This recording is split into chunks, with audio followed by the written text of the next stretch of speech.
ఈ రోజే డౌన్లోడ్ చేయండి. మీ ఫేవరెట్ షోస్ చూడండి. ఎన్నాళ్లని అన్నయ్య మోచేతి నీళ్లు తాగుతాను.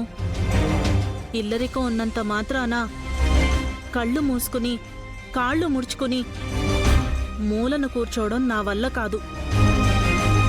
ఈ ఆస్తి, బీరువా తాళాలు, ఇంటిమీద అధికారం అన్నీ నాకు రావాలి.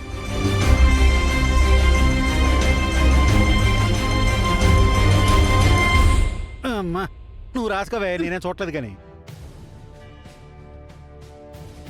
దీని కోడలిగా ఒప్పుకోలేకపోతున్నాను. దాని తాళి ఎంత గట్టిదైనా కాని తొందరగా ఆ తాళి పుటుక్కున తెగిపోవాలి. అలా అని నా కొడుకు పోవాలని కాదు, వాళ్ళ బంధం తెగిపోవాలి అంటున్నాను. క్లుప్తంగా రాయమన్నారే, పెద్ద పెద్ద వ్యాసాలు రాయమనలేదు.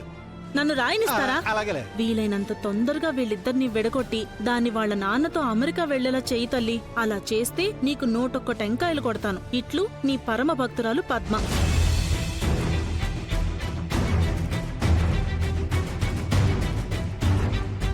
రాసిన వాళ్ళు దీంట్లో వేయండమ్మా, వేయండమ్మా. ఏ పద్మం, వేసే ముందు ఒకసారి ఆలోచించు. రాసింది నేనే, నాకు తెలీదా? అమ్మవారు నా కోరిక నెరవేరుస్తుంది. మీరు వేయండమ్మా. లక్ష్మీం క్షీర సముద్ర రాజతనయాం శ్రీరంగదాం. కోరికలు చెప్పకూడదురా, అమ్మవారికి అర్థమవుతుంది చాలు.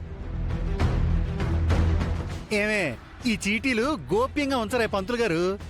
మంగళహారతులు ఇచ్చాక అందరు చీటీలు తీసి చదువుతారు.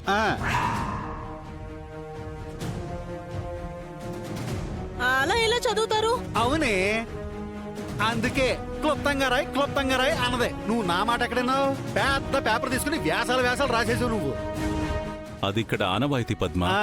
అంతేనంటారా? అవునే, ఇందాక నువ్వు చెప్పలేదు కదా ఏం రాసావో. ఇప్పుడు నువ్వు రాసిందంత ఆయనే చెప్పేస్తాడు. పద్మ, ఏం రాసావు? అంటే మనసులో ఉన్నదే రాశాను, కానీ బయటికి చదవడం అవసరమా అని. నీ అన్నయ్య చెప్పింది విన్నావు కదే, ఇక్కడ అలా చదవటం ఆనవాయితీ. ఆనంద కర్పూర నీరాజనం ఓం సంరాజంచ విరాజంచాభిశ్రీర్యాచను గృహే లక్ష్మీ రాష్ట్ర శ్రియాముఖేతయా మాసగుం సృజామసి సంతత శ్రీరస్తు సర్వమంగళాని భవంతు. ఏమే టెన్షన్ పడకే, నువ్వు రాసింది కూడా చదువుతారు.